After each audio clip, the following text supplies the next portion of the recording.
So Blair has officially made a response in regards to the LegalEagle and Sad Milk situations. Without wasting any time, let's just get right into her response because we have a lot to talk about. So the beginning of her response opens up with an apology to LegalEagle. I have apologized privately to LegalEagle the day after this incident occurred, though I have not been publicizing that until right now.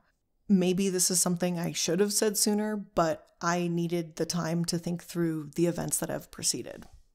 And for those unaware, a short story.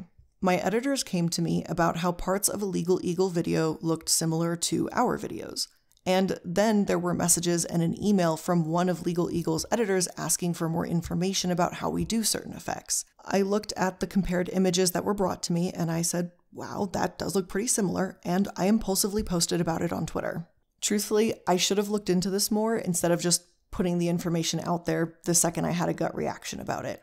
I should have asked him what the emails were about, but I didn't, and I made a mistake, and plain and simple, I was wrong. So to LegalEagle and team, I just want to reiterate that I messed up, and I'm sorry for any stress this may have caused you and of course to your team. In this clip, Blair shows that she actually apologized to LegalEagle the day after the drama happened. And if I'm being honest, in my opinion, I don't think her apology is actually genuine. The reason why I don't think it's genuine is because, let's just be honest, right? The fact that she made this a public spectacle means that in order for you to actually properly apologize, you have to publicly apologize as well, because she accused LegalEagle of plagiarism.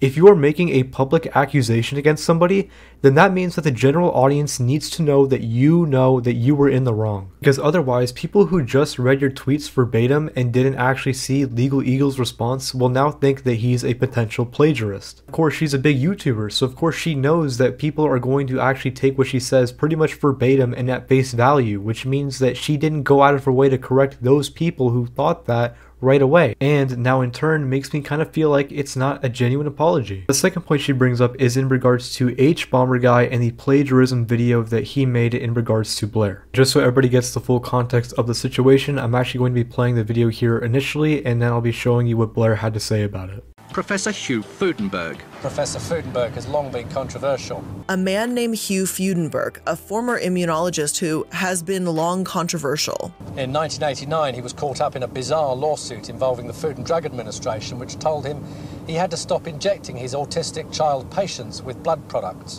In 1989, he was caught up in a bizarre lawsuit with the Food and Drug Administration, which told him he had to stop injecting his autistic patients with blood products. Then in 1995, he was suspended from practicing medicine and made to pay a $10,000 fine for his misuse and misprescribing of controlled drugs. Then in 1995, he was suspended from practicing medicine and made to pay a $10,000 fine for his misuse of prescribing controlled drugs. In regards to the H-Bomber video and the plagiarism accusation, I kind of have mixed feelings about it, I'm not gonna lie. Because on one hand, if Blair was actually talking about Brian Deere in her anti-vax video and included that citation on the screen, then yeah, you know what, I think it's kind of reasonable to assume that she probably is referencing Brian Deere and his documentary. But on the other hand of the argument, you can also say that it's fair to call what Blair did plagiarism based upon Blair's own standard of plagiarism. Because think about it, right? If she thought that LegalEagle was plagiarizing her based on a pseudo paper cut and highlighted text, then I feel like by her own standard of what she views as plagiarism, then yeah, you would probably view what you did as plagiarism as well. Personally, I'm kind of 50-50 on the point, but I'll let you decide what you think about this specific point. Now on to the sad milk situation, which I would say is probably the biggest thing that everybody wants to hear about. Discussing sad milk now in current day is always a little bit bittersweet for me. It was a fun project among friends that turned sour. The issues I'm about to address cost me some of my closest friends at that time. When the Sad Milk channel was formed, I initially took the lead and I made the channel, I made the Discord, I got my mods from my server to help run the new Discord, I hired and managed video editors to help us produce more content. I was the one who was sourcing the topics and files for each video, and I was the one who had set the schedules for recording too. There's a lot of work behind the scenes that goes into a YouTube channel, and I bore the brunt of it for this project. And it wasn't something that I was doing to have total control, as some members have suggested. I managed the schedules and the editors because it was just something that needed to be done. People weren't stepping up to the plate, and I did, and I ultimately bit off more than I could chew. Now here Blair says that she was essentially the creative lead and was pretty much the one planning everything behind Sad Milk, but this is the thing. I don't know why she thinks she has the right to complain about being put in that position when it sort of seems like everybody within the group mutually agrees that she did that of her own volition because she didn't want other people to help. This is the thing, right? She says that she had to put herself in this position because other people weren't willing to help, but where are the receipts of anyone saying that they didn't want to help, right? If she's going to make the claim that other people didn't want to step up and help and other people were expecting her to do everything, then I don't know, I feel like you should have some sort of screenshots to prove this, right? Screenshots of you asking people to help you and then being like, oh no, we don't want to, we don't care, or something like that. Essentially, everyone in the group had two main responsibilities for Sad Milk. The first was that you had to show up to the scheduled recording, and the second was you had to pay your portion of the editor's fees as they arise.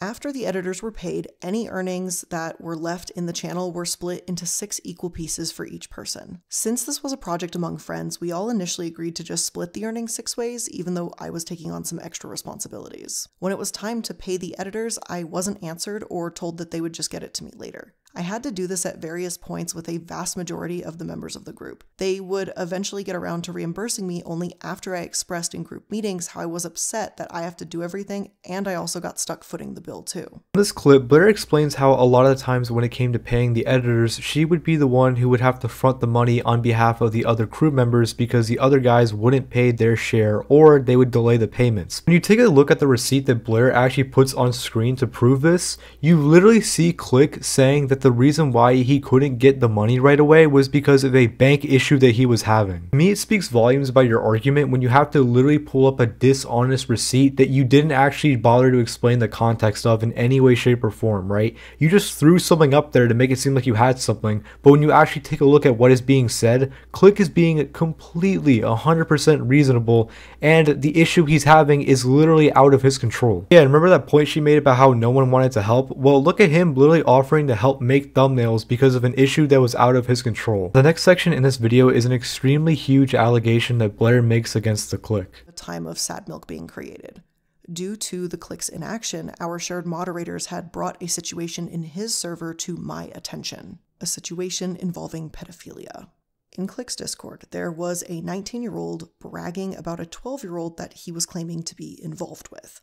A moderator reached out to get more information on this situation. This 19-year-old then reiterates, and I am directly quoting this here, "I talked with my therapist about it, even too, and he told me as long as I don't touch her, it's okay." Click and his team did not pursue any immediate action to ban, restrict, or report this individual. So those shared mods came to me, and they told me that they were uncomfortable. So we used this individual's ID number and we banned them from the Sad Milk server and from my server, and we reported them to Discord's trust and safety team, who we hope did pursue this further. Then I went to contact Click to see what was going on, and it was mainly because I didn't want to believe that he would blow off someone clearly discussing such an inappropriate relationship. In fact, this was right off the heels of one of his admins sharing pornographic content to people that they knew were minors.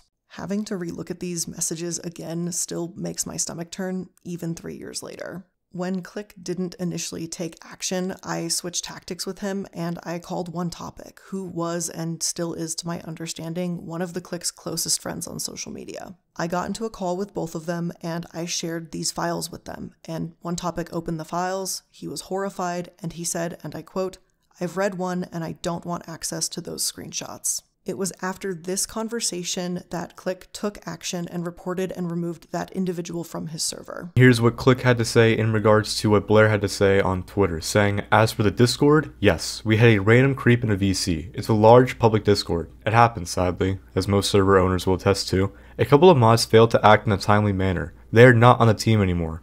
Obviously. So good to keep in mind that these are mods who are community volunteers and not trained law enforcement. The claim I didn't respond to it is technically true, because it was 3 AM my time zone. By the time I woke up, the individual was already banned. Blair and her team had already gone in full swing to accuse anyone of being a pedo. A half-asleep mod not responding to a ban fast enough? Pedo defender. People who tried to de-escalate? Pedo allies.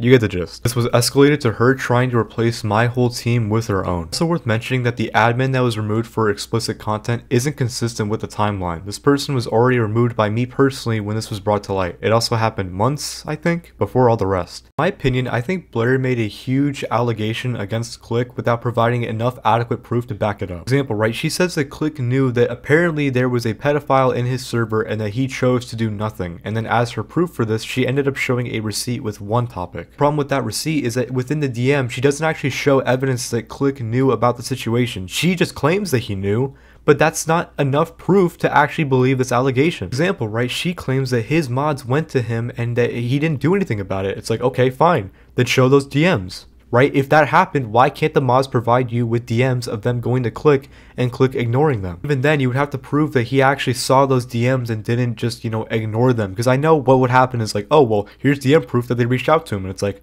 okay, well, did he respond to your message? No. Okay, well, then how do you know he saw it? Was he asleep? He says he was asleep. Right? So you have to prove that he actually saw the message as well.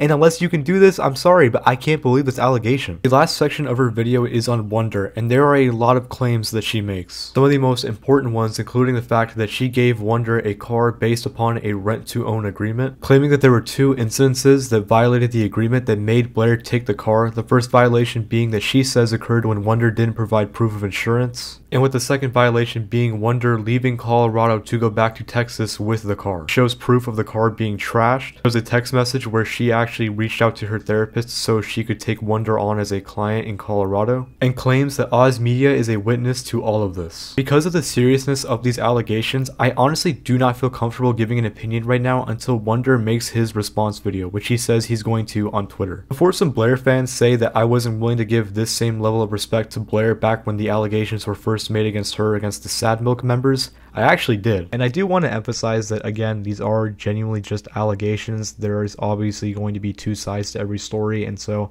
personally, I'm not really going to be taking an opinion on this until Blair actually speaks about this. If she speaks about this, well, now that we heard both sides of the story, here's my opinion on her response. Overall, I really didn't think it was very good. I think there were multiple flaws in it, and honestly, the only semi-decent point I felt like she brought up was the plagiarism point against H-Bomber guy. That was pretty much it. Everything else, in my opinion, just kind of fell flat, but hey, if you guys liked the response, let me know, or if you didn't like the response, let me know. Let me know what you guys thought of the video and her response down below in the comment section below. I really hope you guys enjoyed the video. If you did, please make sure to leave a like, subscribe, all that sort of fun jazz. And with that being said, thank you guys so much for watching, and I'll see you guys all again next time.